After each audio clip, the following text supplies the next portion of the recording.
Ladies and gentlemen, welcome into the Duval Dive Live. I am Kyle Nash, the student of the game of Fans First Sports Network. I'm Travis Holmes with BigCatCountry.com. And you're listening to this thing on the Believe Network. Wow. Was not prepared for this to take place today. 35-7, your final dominance in a fashion in what is, well, going into the game, it's always been alleged, and usually correctly, that London is home field to home away from home for the Jaguars. But as it turned out, Shad Khan would end up losing in soccer yesterday, losing to Arsenal, which also happens to be owned by the same ownership group that owns the Rams. It's a rough day for Shad Khan, a rough day for the Jags. Basically, everything going wrong that could. It was really hard in this week's edition of The Good, the Bad, and the Spotty, Travis, which you can find on Fans First Sports Network, to find much good. I think Travis Hunter provided that, but the reason why I bring up Travis Hunter first is I felt like whether it was Twitter, whether it was on-air talent nationally, whether it was people at the site of the game. I'm pretty sure I heard Kurt Warner and Rich Eisen mention it, calling the game for NFL Network, and on and on and on. Travis Hunter did not take defensive snaps until the second half. I can tell by that. Yep. You feel like he should have been on the field sooner, at least at the point where the defense had given up 2 touchdowns in the first half. It doesn't even matter if I feel like, it doesn't even matter if I feel like that he should have been on the field. I think the results on the field indicate that he should have been on the field. You know what I mean? Like, the fact of the matter is they played so much worse defensively as far as the secondary was concerned when he wasn't on the field in the first half. Like, let me be clear. They didn't play great overall in the game, if you just want to say start to finish. But in the second half, they had multiple scenarios where they got the Rams off the field quickly because they had the talent that is Travis Hunter at cornerback, able to play Devontae Adams, more closer to man on man. Like, so I'm here for that conversation because it was weird to me that he wasn't on the field, and then when he's first put onto the field, ta-da! He makes a great play on the ball to get the ball away from Devontae Adams. It's like, well, I believe that was his first drive of the, on defense on that series, and it's a third down stop for the Jacksonville Jaguars defense. I don't get it. Yeah, no, 100%. I'm willing to at least mention the side note here that Travis Hunter, as an offensive player, had his first 100-yard game receiving, and then also his first NFL touchdown. I've personally enjoyed him in a one-on-one. I think the first time he got challenged with Devontae Adams and making a great defensive play for a pass defended. I just wanted to call all those things out before the healing and therapy begin. So, and off the bat, you knew the conversation was going to go this way. It's going to be Trevor talk time. If Trevor spins in the pocket one more time, I'm going to lose my head. Says Aiden Tobin in the comments. Social Alki was good, buddy. Comes in, bro. WTF.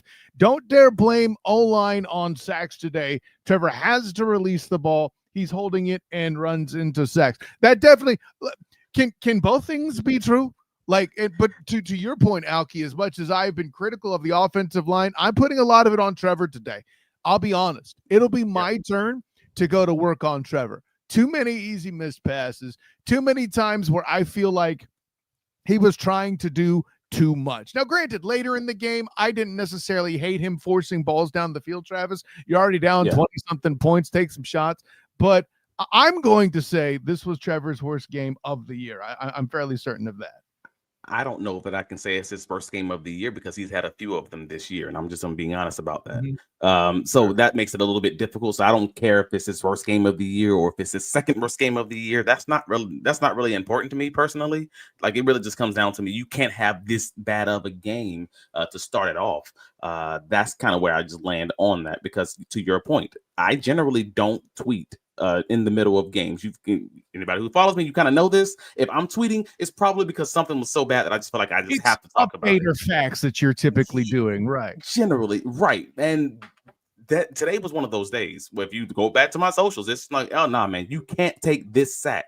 Like, all week we hammered the Jaguars having these negative plays, having these penalties on first and second down, having these negative sacks, on first and second down when you're holding the ball and you don't have to take them. Like there was one play where Trevor Lawrence probably had close to 5 seconds, maybe 4 point something seconds to throw the Yeah. ball where he bought himself time and still took a 3-yard sack. And I'm like, brother, you gotta throw. Eventually, you gotta give up on the play and just like move on to the next down. You can't keep putting your offensive line in these impossible situations where then they absolutely are going to give up a sack later in the drive because, duh. We talked about the Jaguars being in 3rd and 5 plus 14 times last week. They were in 3rd and 5 plus 10 times this week, and they went 1 out of 10 in those situations. This isn't so complex. Eventually, if you have a first down scenario and your reads aren't there, throw the ball away or immediately get upfield and get just the 2 to 3 yards, whatever it is you can get. If you're not doing that, you are already behind the 8 ball. You're already putting your offense behind the 8 ball, and you're never going to get off the field. This is not difficult, and I don't understand why it's been made to be so difficult with this offense right now. These are basic NFL, high school, college plays for your quarterback who's a 5th-year veteran, man. Mm-hmm. Yeah, and there are, it's already coming in, and so I'm just going to address it now. BTJ drops. No, stop. He did have one. I might even give you 2 drops that were pretty bad. No. Okay. And by the way, there were other drops beyond BTJ. The point is, it's just like the concept of blaming officials. What the officials did some terrible-ish in this game. Let me be clear. I talk about it in the spotty portion of my good, the bad, and the spotty article for sure. But you got to get the layups, Travis, and I think that's your frustration. The easy stuff still is what Trevor misses. We're not ready to talk about drops and what other stuff is going wrong until Trevor does that stuff right. It's like this last week. We can't get off of the offensive line until you do the basic stuff. They got better this week. Now Trevor's the problem. Go ahead, Travis. I'm ready to talk about all of it, honestly. And if you want to check out the Big Cat Country recap, again, it's all laid out there. Everything that we talked about on Wednesday and Friday's Duval died with the Believe in Rams guys came to pass in this game.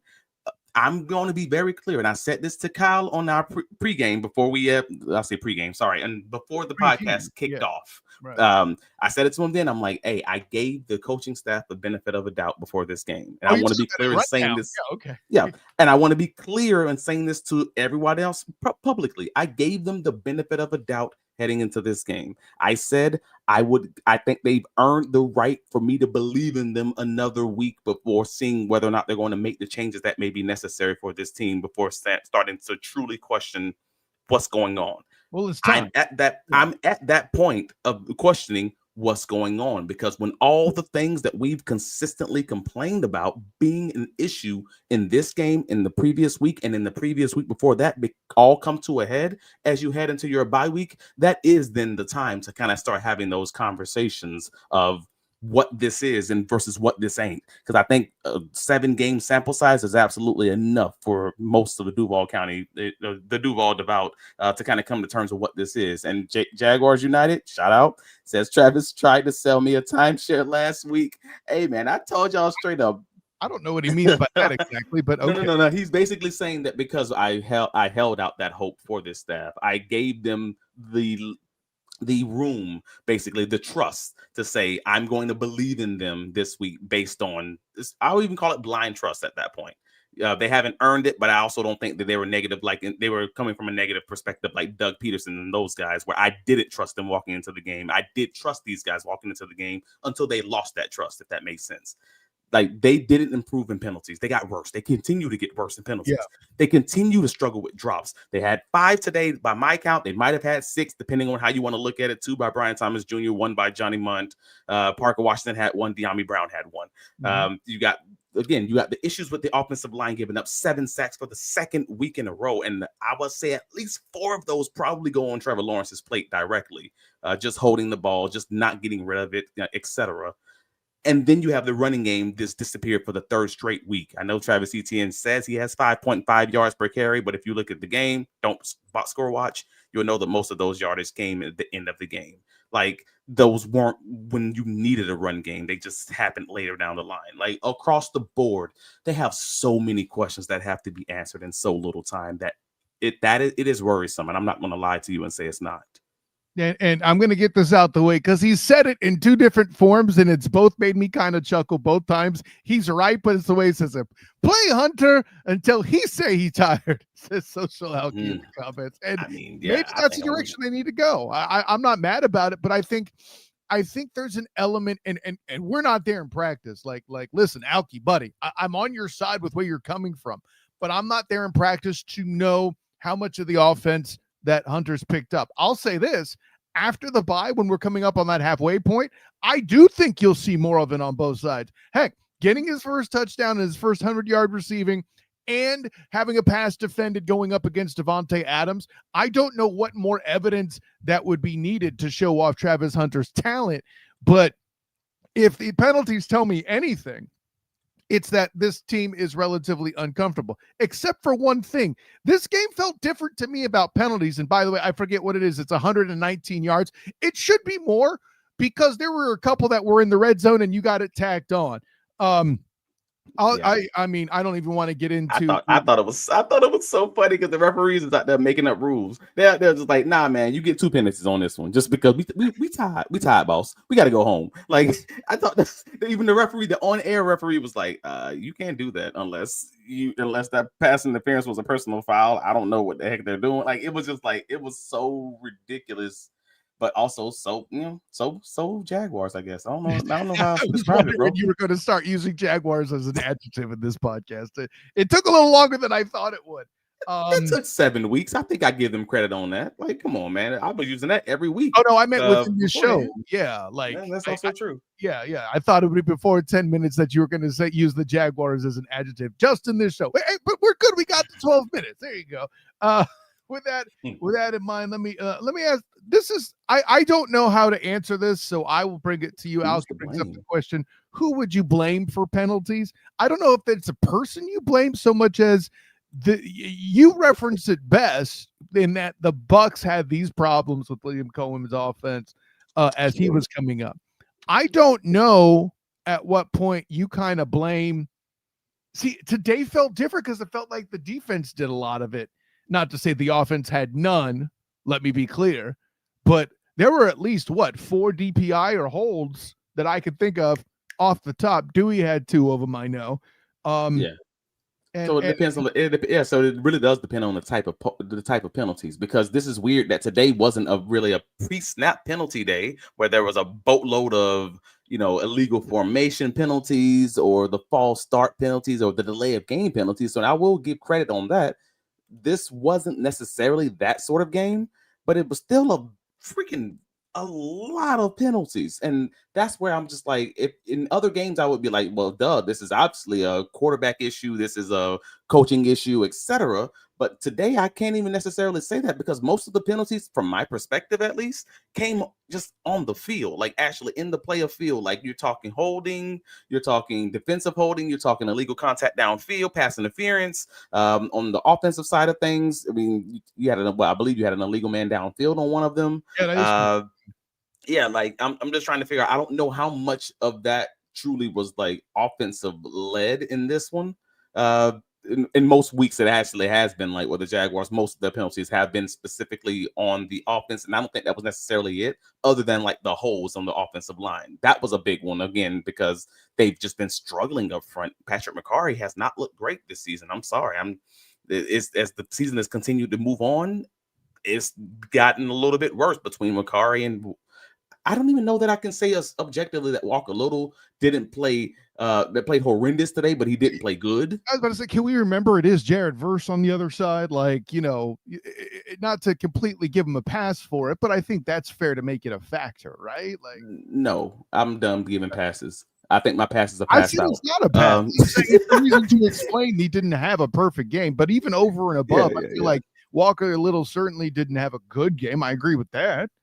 Yeah. I think the reason I say my passes are passed out is because, I mean, as you know me, like I've always had this bye week as my arrow. It's always been pointing there. Yeah. It's always been saying, all right, from the jump, the bye week is where I'm going to then make my assessments and where this team is and where they're not. And we're there. And I mean, I know this is a Wednesday episode. It's a Wednesday kind of conversation of where they truly are, going back and looking at the tape, verifying that it's not as bad as it feels. But it's hard not to feel bad when the final score is 35-7. Of Like just course. being real, just being real about that, but also being clear and saying the coaching staff and the players combined together left, let's say 16 to 19 points on the field today, between the fact that they continued to go for it on those 4th and 3, 4th and 2 scenarios instead of kicking field goals. Maybe they don't feel great about Cam Little. I don't know how to feel about that either. I was going to bring that up. Like at this point, you have to feel like it's a factor and it's in their heads, which I don't know if it's fair to roast a guy for missing a 50-yarder, but by the same token, like you forewent a field goal down 14 points on their 11 with a 4th and 7. That's telling. That's bingo. If there weren't telling situations, that was then one of the more telling situations. And it's like, and I get it. Yeah, you're down 3 scores. You're just figuring, all right, well, how often are we going to get down here? But then you get down there like 6 times, 5 times, something like that. And I'm not saying the 20-yard line, but I'm saying that 30-yard line going in range. Mm-hmm. Well, then, yeah, I think this is pretty clear. We left so many of these situations. Eventually, you got to take the points, and if you don't take the points, that feels like you're saying something about your kicking situation. I don't think I'm being crazy in saying that. No, man. Listen, if you're crazy, then I'm in the next cell over, bro. What are we talking about? Share me the straight jacket. You know what I'm saying? Goodness gracious. No, I think there's a lot of there with the special team side. I know people wanted to roast Cook, which seems like a pun, but I didn't mean it quite like that, after the first punt or whatever. But that I think, the return game, the punting game proper is good.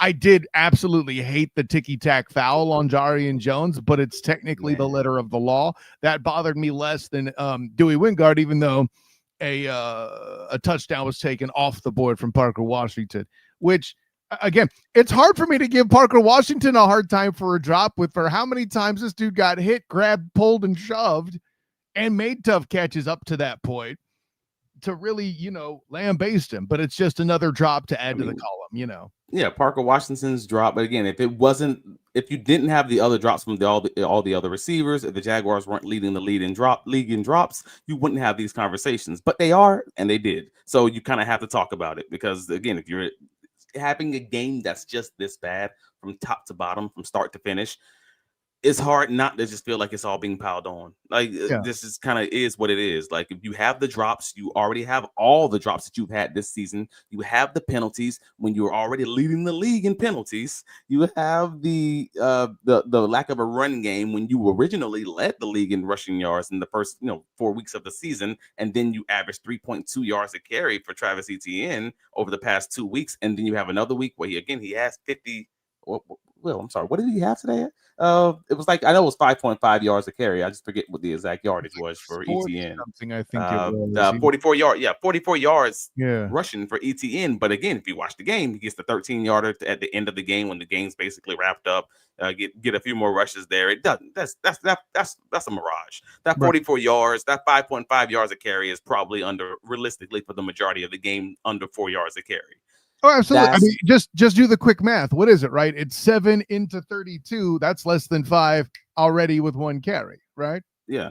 So that's the mirage. So you don't have a run game for the majority of the game. You're already getting blown out early with multiple 3-and-outs early in that first half. So you can't do anything there. The defense is struggling to stop Matt Stafford, who puts up 5 touchdowns without Puka Nacua, man. He put up 1 touchdown last week against the Baltimore Ravens when they were super injured defense. That's the question that's staring me in the face right at that safety room, because we talked about it on Wednesday. Mm-hmm. There are a few things that other teams put on tape, and we talked about it with Marquis, with Marcus Marcus. Sorry, I want to say Marquise. Try to put a little French swing on it. I made that mistake to start with too when we were talking. We talked about it with Marcus. There were a few things that were put on tape, and you knew from the moment that they were put on tape, similar to 2020, 2024, and 2023. Once someone puts something on tape, it's going to be a problem moving forward until you show the ability to beat it. When Dewey Wingard had those two busted coverages, the one supposed to be helping out Greg Newsome. That was a difficult situation. That was play action. I get it. But then he also has the same thing happen later in the game when they're in cover 3 and he's up, busting that coverage because his eyes are in the backfield, giving up the long reception to the tight end for the Seahawks late in the game. You knew once you saw that it was going to come back on them again. And then a similar play happens today with a 61-yard touchdown to the tight end. And it's like, whoo, all right, now it's out there. If it wasn't out there before that first week, it's absolutely out there 2 weeks in a row. And they absolutely know they're going to keep putting that dude in situations where they're going to give him a play action look and hope to catch you in either a cover 4 or a cover 3 situation. And his eyes are in the backfield. And good luck, Dewey. Because the Jaguars got to find a way to either get him in the box or find ways to play different defenses. That's not going to depend on him not having his eyes in the backfield, because this is going to be a problem now. Well, and that's the part that kind of kills me there too. And listen, I'm not one of the Dewey's bad members here, but in a game when you're already down that much, like, I can see why he expects them to run the ball, but man, it's a tough situation. I'm with you. The Jaguars had already done well stopping the run generally in this one. I'm not going to say that they didn't give up some gashes here and there, on a few drives, but for the most part, the Rams weren't trying to dominate this game on the ground. They were destroying them by attacking the tight ends, attacking the running backs out of the backfield in the passing game, and just stretching the linebackers and stretching the safeties. They were dominating in that way, and boy, did they. They did exactly what they wanted to do, being efficient, not good, but just efficient enough on the ground, and giving the ball to their tight ends in space on naked boots and things like that, and just moving down the field that way and stretching those safeties in coverage, stretching those linebackers in coverage. I know Ventrell Miller didn't have the greatest day in coverage, and I'm not trying to single him out like he's the only one. Neither did Dewey Wingard. I mean, neither did even Jordan Lewis. Like, a lot of those guys struggled in coverage today. Not named Travis Hunter, honestly. So it was just not a great day. How much is that perhaps us not giving enough respect to Davante Adams? Because, it's one thing to hear Puka Nacua is missing and he's really good. And then it kind of dawned on me after touchdown number 2 is like, maybe the whole chemistry thing with Davante Adams is something we made too much of a big deal of. I don't know. I don't think we made too much of a big deal of it at all, honestly. Even the Believe in Rams crew had the exact same thought processes where they were like, no. I mean, they have not got onto the same page. They've had the breakdowns in communication where one is thinking one thing, the other one's thinking something else. And the fact of the matter is, I don't think we're overdoing it in saying that Davante Adams struggled, because let's be clear, Davante Adams had 5 catches in this game for 35 yards.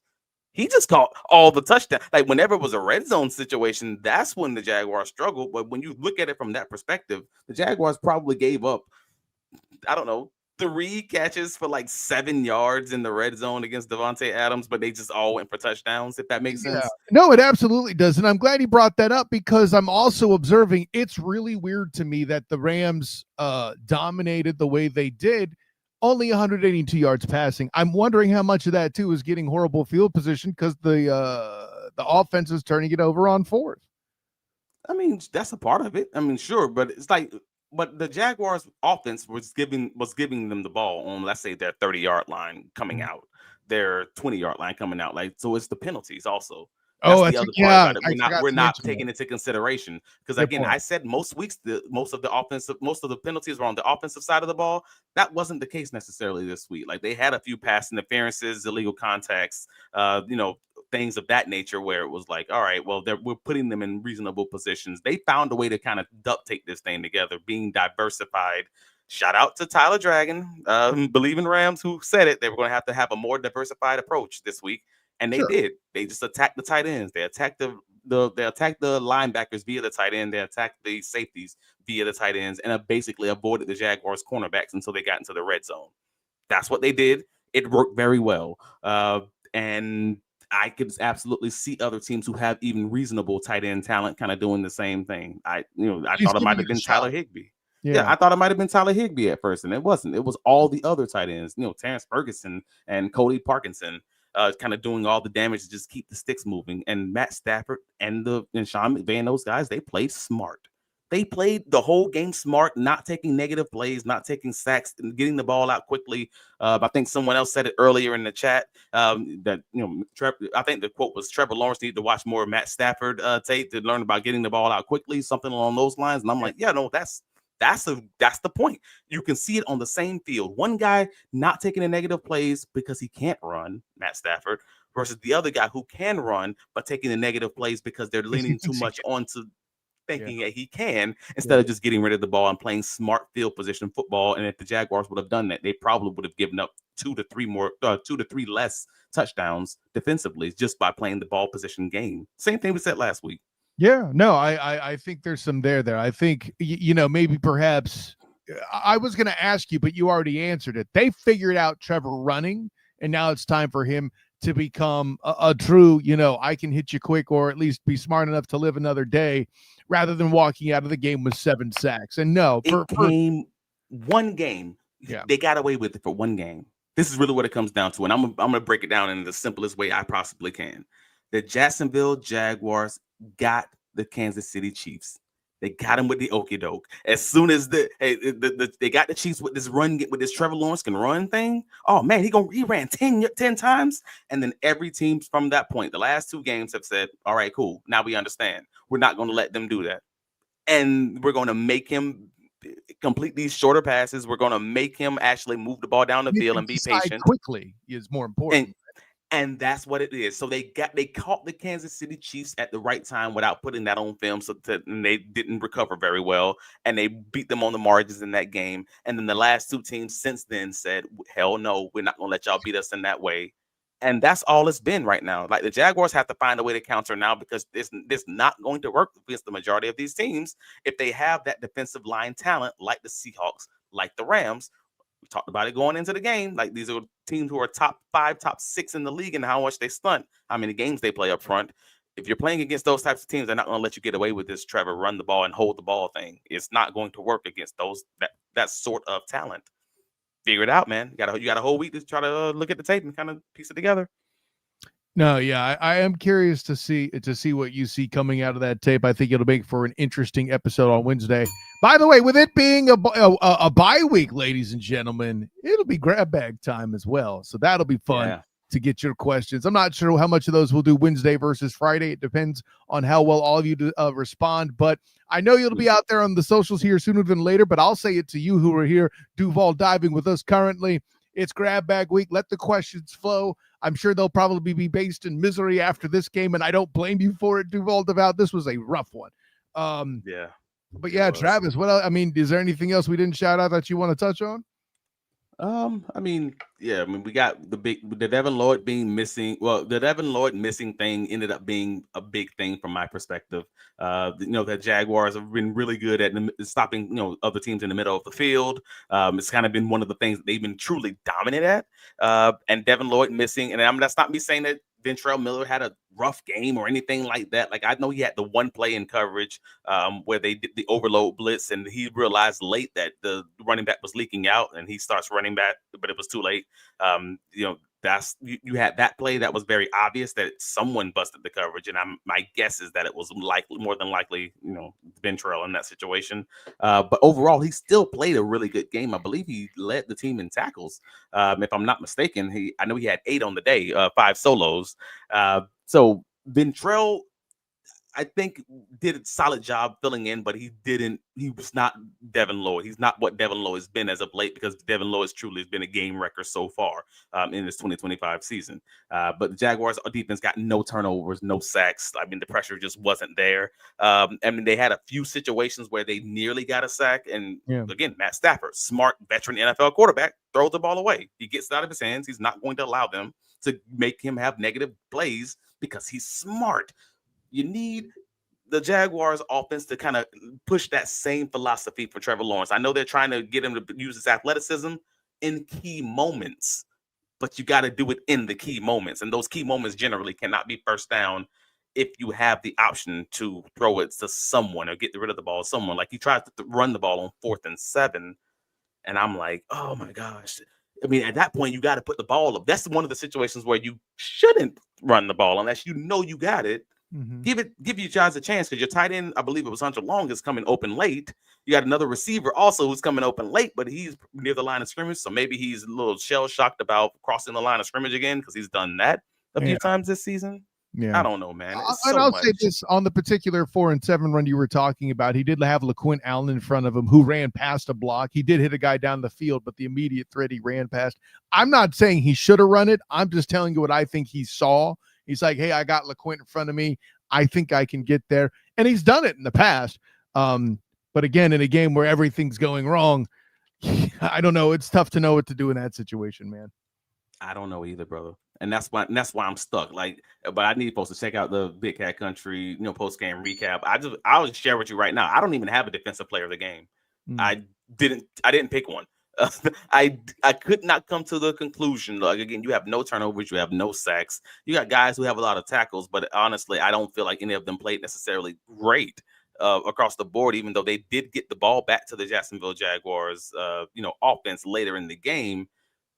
But when you're playing against the Rams team that's not playing with a guy who was top 3 in the league in receiving yards right now, and then you let Matt Stafford just do what he wants in the passing game. And again, I know it's 182 yards and you were put into some bad situations, but your penalties, that's majorly problematic. Yeah. And not being able to kind of stop these guys on these naked boots, on these tight ends, just kind of keep extending drives.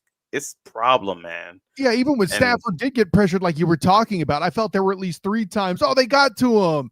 And, you got a pass interference or a defensive holding or some sort of penalty there in the backfield that negates it. Yeah, it was. Plays don't count. Yeah, they just don't count. So Trevor missed a lot. He missed a lot as far as the, just getting the ball, the basic throws, the screen plays inaccurate, or the short throws and they're at guys' feet. But then you also have the combination of that with other guys just dropping balls that's got to be caught, especially in money situations. De'Ami Brown on the 4th down play, Brian Thomas Jr. on the 3rd down play.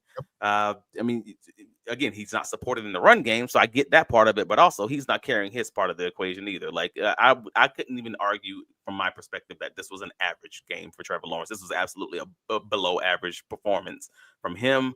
Not a great performance from the receiving core, not a great performance by the offensive line. So across the board, similar to last week, this was a team loss in every sense of the way. And it more so becomes even more clear that it's an unfortunate timing for that team loss, because they stayed in London for a week.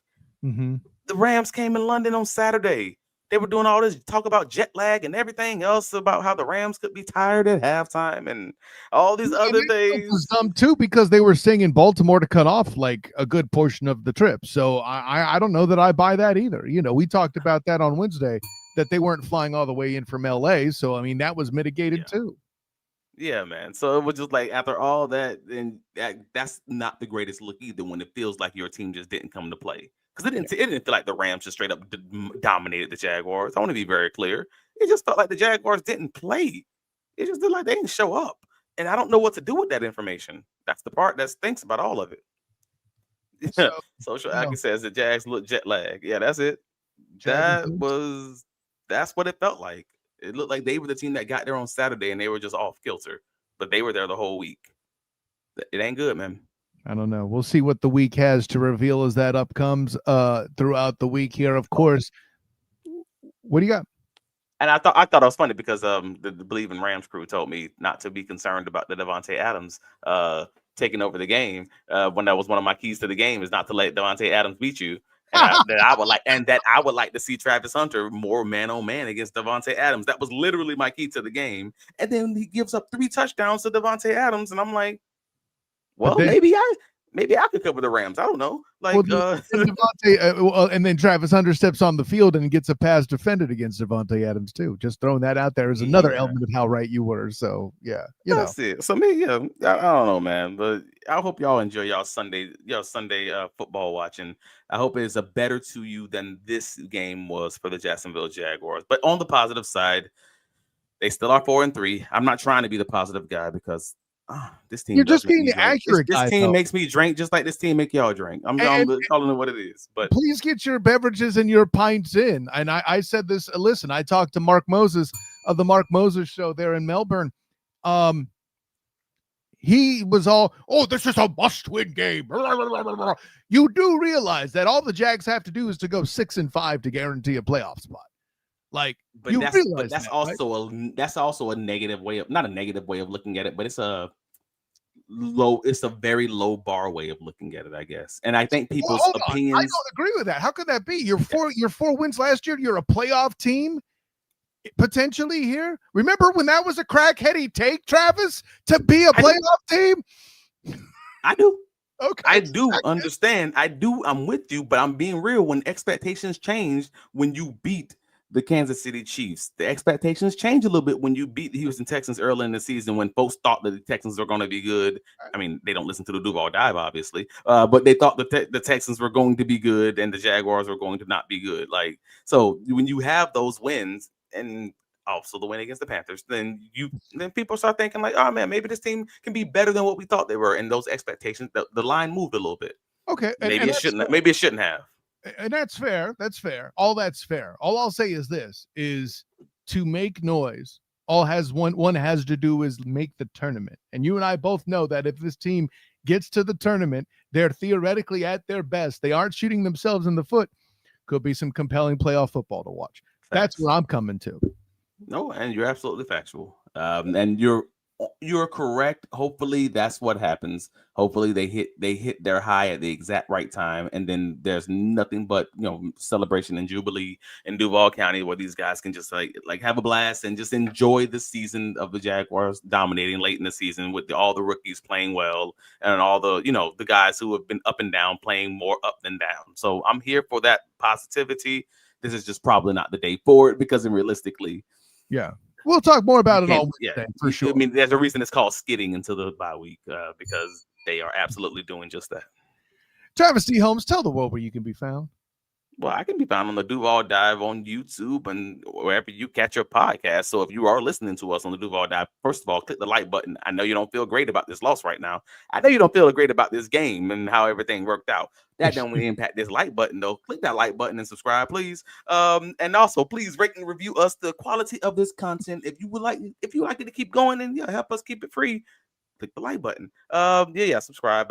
And the bigcatcountry.com, obviously, keep it locked in there. We have the post game write-up already up on the site, so go and take a look at that. I put a lot of work into it to give you my players of the game, biggest plays of the game, and all the ups and downs of everything that kind of happened, all my post game notables, any questions that I have in relation to the game, and we'll kind of get a little deeper into all those things throughout the bye week. But yeah, Travis D. Holmes on all the socials, Blue Sky, X, etc., and bigcatcountry.com, and we will have you guys covered for this bye week. So when that mailbag come in, comment, lock it in. We'll get your questions asked, but let them know where you can be found, sir. Of course, I'm Kyle Nash, the student of the game. You find me on Instagram, Threads, and Blue Sky at the SOTG. Find me on Facebook as the student of the game. Check out my writings with the Fans First Sports Network, covering your Jacksonville Jaguars as well as the Orlando Magic. The season opener next Wednesday. It's going to be fun. So make sure you check out any of that if you happen to be a fan of the NBA. Also, my work with the Bolt Blitz Uncut and the Black and Gold Banneret, covering the Los Angeles Chargers and the UCF Knights. All of that there. Night Shift podcast as well, involved with UCF. So that basketball season's coming sooner than later as well. Goodness gracious, great balls of fire. A lot of sports. We're in that time of year. So for all you in the comments saying fantastic things to support us here and listen, I know it was a tough one today. Still had a fun show with all of you. So thank you for chiming in. For my personal champion, Travis D. Holmes, is Kyle Nash, the student of the game. Until next time, everyone, class dismissed.